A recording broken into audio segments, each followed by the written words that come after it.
Herkese merhaba, ben Serkan. Bugün şu görmüş olduğunuz 3 çeyrek tavuk döneri yaptım arkadaşlar. Gerçekten çok da lezzetli gözüküyor. Sürekli yaptığım bir tarif. Takip etmeyi, beğenmeyi unutmayın. Takip etmek tamamen ücretsiz. Bir de tadına bakalım. Bismillahirrahmanirrahim. Harika.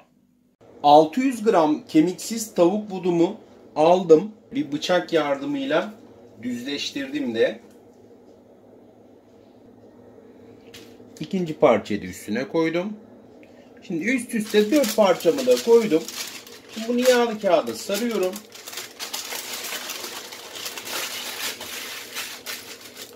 Bunu buzluğa koyacağım. Buzlukta en az 4 saat bunu donduracağız. Tavuk dönerimizi çıkarttık. Buzluktan bir 15-20 dakika oldu. Şimdi bunu ince ince dilimleyeceğiz. Şimdi buradaki püf nokta buzu çözülmeden dilimlememiz lazım. Çok zor değil ama mutlaka buzluktan yapmadan önce bir 15-20 dakika önce çıkartın. Gayet de güzel. Çok kalın değil, çok ince de değil. Yerken böyle lezzetine sahip olacaksınız. Bu arada patateslerimi de bakın kızartıyorum. Çünkü ekmeğimizin içerisine patates kızartması da koyacağım. Şimdi önce bunu bitirelim. Tavuğumuzun sosunu da hazırlayacağız. 1 yemek kaşığı yoğurt, yarım yemek kaşığı salça, 1 çay kaşığı tatlı toz biber, 1 çay kaşığı köri, 1 tatlı kaşığı pul biber, 1 tatlı kaşığı kekik, biraz da zeytinyağı. Baharat burada size kalmış arkadaşlar. Yani ne kadar isterseniz o kadar da ilave edebilirsiniz. Hani istediğinizi koyup çıkartabilirsiniz. Şimdi bunu önce karıştırıyorum. Şimdi dilimlemiş olduğum tavuklarımı da borcamıma alıyorum. Bir de eldiven taktım. Güzelce tüm tavuklarımızı sosumuzla marine ediyoruz. Tavamızı güzelce kızdırdıktan sonra tavuk dönerlerimi de diziyorum. Salatalı turşusu seviyorsanız arkadaşlar şöyle salatalık turşusu da içerisine koyabilirsiniz ki ben seviyorum. Şöyle ekmeğimizi de aldık arkadaşlar. Ben her zaman için şöyle 3 çeyrek ekmeği seviyorum. Hani yarımdan daha fazla olarak tabir ettiğimiz. Şöyle bol bol tavuk dönerlerimiz gayet güzel bir şekilde. Çünkü kızardı. Şöyle dizelim. Bol bol da koyuyoruz. Yani bunu siz dışarıda böyle almanız mümkün değil. Esnafı da kurtarmaz. Bakın görüyor musunuz? Bol bol da diziyoruz yani. Bakın şu kadar tavuk döner hayatta koymazlar yani.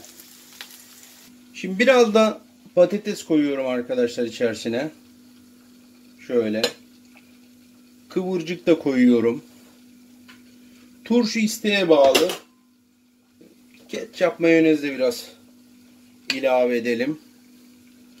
Şöyle bakın. Şöyle ketçapımızı da koyduk. Mayonezi de koyalım. Mayonezi de koyduk. İlk yarımımız hazır arkadaşlar. Daha doğrusu ilk çeyreğimiz nefis de gözüküyor. İkinci ekmeğimizi de yapacağız arkadaşlar. Bunları daha böyle nar gibi kızarttım tabiri caizse. Ben biraz çünkü bayağı bir kızarmış seviyorum. Şimdi bu ekmeğimizi de hemen dolduralım. Bol ekmeğimizi. Şöyle. Tavuk döner normalde hani dışarıda bunu alsanız bu ekmeğe, bu tavuğu herhalde bir 3 ekmeğe koyarlardı. Çok rahat öyle düşünüyorum. Patateslerimi de kızarttım. Patateslerimi de üzerine ilave ediyorum. Ben çünkü kızarmış patatesi gerçekten seviyorum. Kıvırcığımızı da şöyle bir koyalım. Turşuyu sevdiğim için şöyle turşuyu da bolca koyuyorum.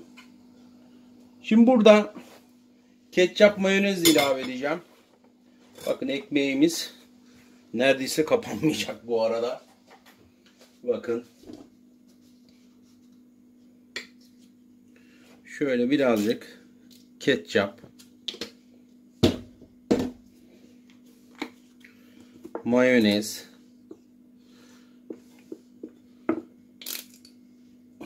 mayonezimiz de tamam. Seviyorsanız biraz acı sos da olabilir. Şöyle acılık versin diye. Gerçekten muhteşem duruyor. Şimdi bir de biraz tuz atalım. Tuzunu da ilave ettik. Ve nefis 3 çeyrek yarım dönerimiz hazır. Herkese afiyet olsun. Takip etmeyi, beğenmeyi de lütfen unutmayın.